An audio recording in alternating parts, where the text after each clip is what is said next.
Noi bariere. De această dată, Moldova nu permite trecerea unui detaliu de tomograf. În memoria jertfelor represiunilor politice. Și despre sărbătoarea Iarbă Verde, curățirea și amenajarea fântânilor la Tașlâc.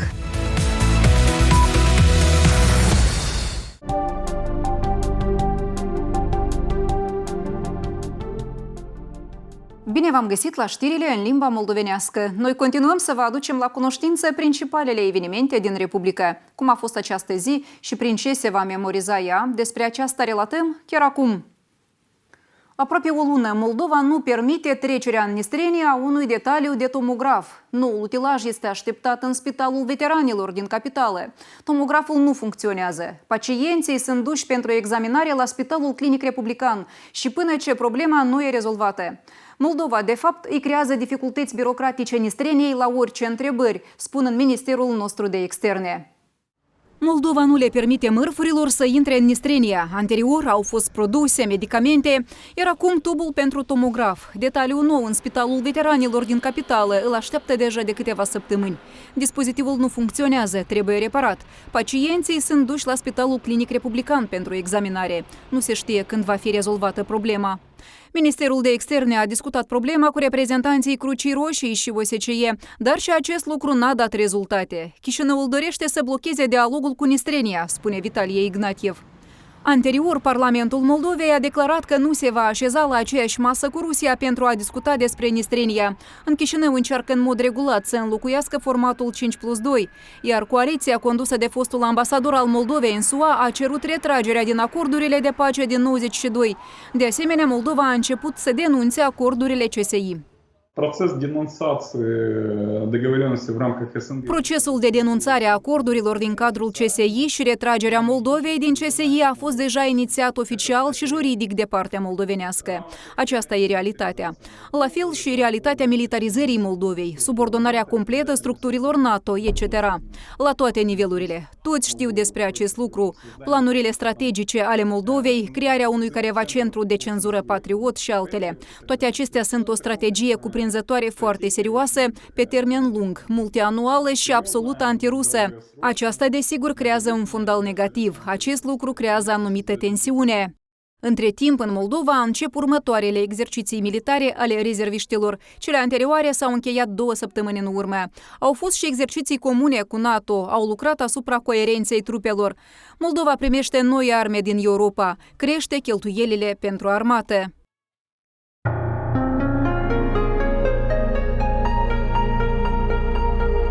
Ziua tragediei din Bender e peste o săptămână, la 19 iunie. Activități vor avea loc în întreaga Nistrenie. Totul va începe la 8 dimineața cu serviciul de pomenire în toate lăcașele divine din Republică. E inițiativa prezidentului, o tradiție din anul trecut. În continuare, în orașe și raioane, depunere de flori. Prezidentul a dat însărcinare să fie aduse în ordine cimitirele și memorialurile. Trebuie de câteva ori de trecut și de văzut să fie în regulă drumurile, asfaltul și toate celelalte. Răzoarele să fie curățite de iarbă. La 19 iunie, programul de bază se va desfășura la Bender, pregătesc planul, dar activități vor avea loc și în alte orașe și raioane.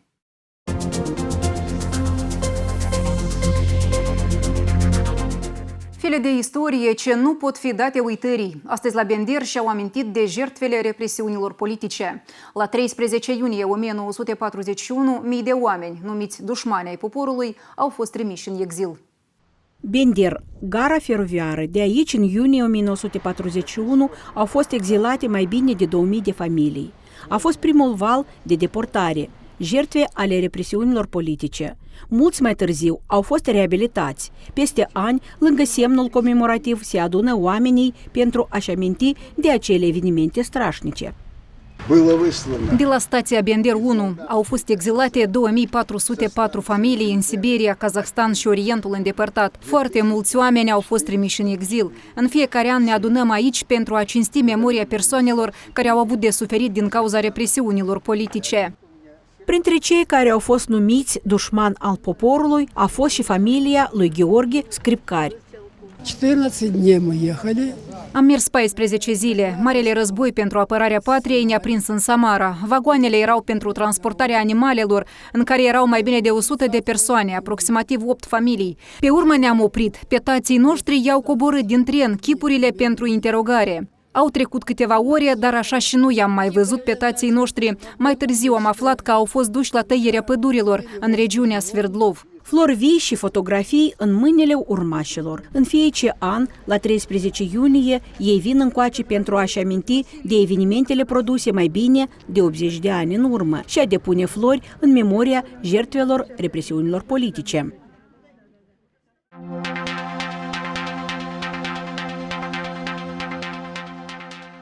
Și din nou anulări. Compania FlyOne continuă să rețină sau total să anuleze curse aeriene. În ajun 7 curse. De la Chișinău la Istanbul și Paris. De la Bruxelles, Londra, Verona, Istanbul și Paris spre Chișinău. Și astăzi iarăși 2 zboruri. Chișinău-Londra este anulat. Încă un zbor a fost reținut.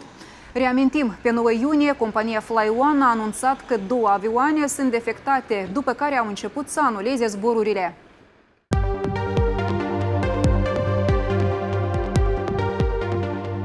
Impozite de la antreprenori. De la început de an, 57 de milioane de ruble. În anul trecut, din ianuarie până în mai, cu 15 milioane mai puțin. În Nistrenia sunt practic 23.000 de antreprenori. Marea parte lucrează în cadrul sistemului simplificat, 13.000. În anul curent, mai bine de 1.000 de persoane au inițiat o afacere. Doar în mai, plus practic 300 de antreprenori. Impozitele merg în buget, banii pentru salarii, pensii, reparația drumurilor, școlilor și grădinițelor.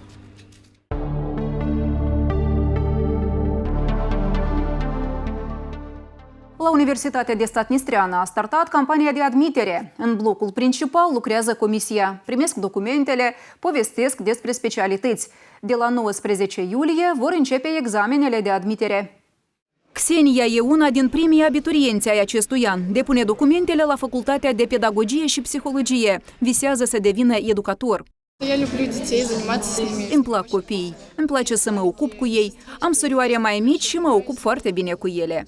Universitatea de Stat Nistreană, blocul A, sala de studii 110. Aici e comisia de admitere a 5 facultăți. Vă vor povesti despre specialități dacă abiturientul încă nu s-a determinat cu alegerea sa. Сельское хозяйство очень развивается, стремительно. Agricultura se dezvoltă rapid, toate domeniile ei. Să luăm spre exemplu mecanica. Toată tehnica e nouă, modernă și sunt necesari specialiști înalt calificați. Sau agronomia, înverzirea orașelor, satelor, protecția plantelor. Așadar, din documente sunt necesare pașaportul, atestatul, certificatul despre examenul unic de stat, biletul militar. Pe loc depun cererea. Pentru cei cu înlesniri, legitimația. Se depun și documentele de participare la Olimpiade. Campania de admitere la Universitatea de Stat Nistreana e până la 12 iulie. În zile lucrătoare, de la 9 până la 5 seara. Sâmbătă, de la 9 până la ora 2 de zi. Examenele de admitere vor începe de la 19 iulie.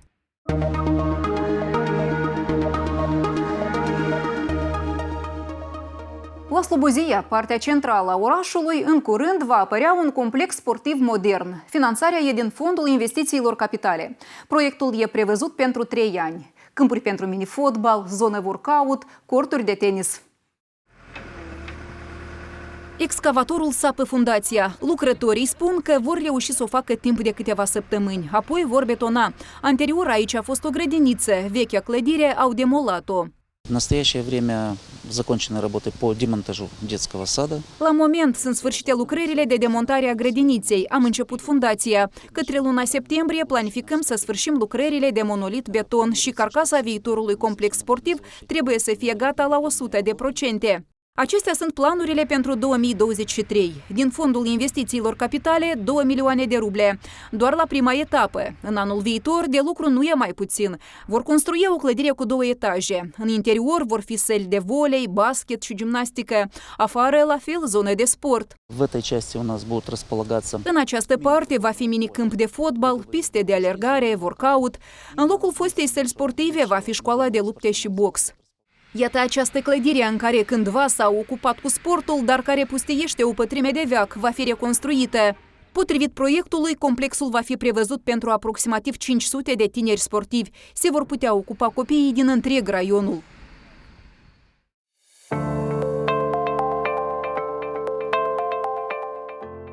Cinematograful de vară din Dubăsari. Construcția e pe sfârșite. Ideea de a construi un cinematograf de vară sub cer deschis era discutată timp de câțiva ani, dar stopa realizarea faptul că încă nu era deplin amenajat parcul energeticienilor. Dar acest lucru a devenit posibil datorită Fondului Investițiilor Capitale. Timp de câțiva ani, aspectul teritoriului s-a schimbat cardinal. Au apărut noi terenuri sportive și pentru copii, au fost construite locuri pentru alergare, instalate bănci pentru odihnă și scrâncioburi pentru micuți. Мне нравится, конечно, наш парк. Îmi place, desigur, parcul nostru. Adesea cu prietenii joc aici fotbal, tenis, acasă e plictisitor, iar aici vesel. Очень замечательно, что в нашем городе появился такой парк. E minunat că în orașul nostru a apărut un asemenea parc cu distracții atât pentru copii cât și pentru maturi. Adesea cu familia venim încoace. Am auzit că în curând va fi deschis cinematograful de vară. Soțul deja m-a invitat la primul film. Construcția cinematografului de vară a început câteva luni în urmă. La moment, aici au loc ultimele lucrări și sunt rezolvate careva întrebări tehnice. Продумывается, какие будут фильмы демонстрироваться. Ne gândim deja ce filme artistice vor fi demonstrate. Probabil unele din ele vor fi consacrate datelor comemorative. Vom reveni și la cele vechi, care cu părere de rău sunt uitate. Studiem solicitarea locuitorilor, ce preferințe au ei. În orice caz, primul film va fi unul de familie. Primul film artistic planifică să-l demonstreze undeva peste 2 săptămâni și pentru ca dubăsărienilor să le fie și mai confortabil aici, alături e construită o cafenea de vară.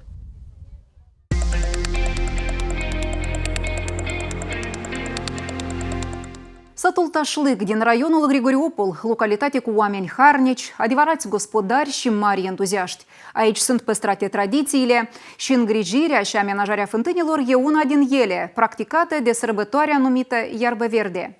La moment în Tașlic funcționează în jurul la 30 de fântâni de stradă, construite de mult, iar practic în fiecare o gradă mai este câte o fântână particulară. Oamenii sunt foarte receptivi în această problemă. Ei au grijă de fântâni permanent. Spre exemplu, astăzi noi sărbătorim Iarbă Verde. La această sărbătoare toți sătenii cu mahala se strâng și fac curăță fântânile prin prejurul lor, le repară, le amenajează. Toate fântânile își au istoria, vârsta și denumirea sa. Fântâna centrală, fântâna lui Ignat, a lui Moș Ion. Locuitorii spun că apa din ele are diferit gust. Doi frați fântânari, Anton și Petru Pavlov, în fiecare an curăță fântânile. Lucrul ăsta noi cu dragoste îl facem ca izvorul care se află în fântână este izvorul vieții. Apa este apă artificială, este apă din fântână. Dacă apa din fântână, eu ar spune că e tare bun pentru oameni. Artificială poate să fie, poate să nu fie. Noi lumină, noi și une. Ne ducem până la fântână. Asta bunii noștri, părinții noștri ne-au spus ca să păstrăm. La Tașlic nu sunt uitate și fântânile care se află în câmp. Principalul de păstrat așa și-au făcut strămoșii noștri. Că dacă nu avem trecut, nu avem și prezent și nici viitor. Acestea sunt lucruri făcute de sute de ani. Dacă o să aici cândva au trăit oameni, au fost proprietate private, ei veneau, aveau locurile lor de pământ. Uitați acolo colașii aceia din piatră, e făcut tot manual, cu dalta și cu șocan. Înseamnă că oamenii aveau și atunci fantazie, aveau interes, făceau lucruri frumoase. Pentru mine, țelul principal, chiar și dacă nu s-a schimbat vinile la apă, s-au dus apele de aici, în legătură cu încălzirea asta globală și nu, climatul s-a schimbat cardinal. Măcar să păstrăm pentru generația viitoare ca să vadă ce-au făcut părinții noștri, bunii, străbunii noștri. Fântânile care nu au fost îngrijite zeci de ani, recent au fost curățite. Posibil că și prin aceste locuri pitorești va trece cândva o rută turistică, iar oamenii vor putea gusta din apa dulce de izvor. Un reportaj mai amplu despre fântânile din Tașlic și oamenii entuziasmați de aici, vizionați în viitoarea ediție a programului Emisiunea ta. Mai multe despre aceste și alte știri aflați în ediția de seară CâB și pe rețelele noastre sociale. Iar noi vă dorim cele bune în continuare tuturor și doar noutăți plăcute. La revedere!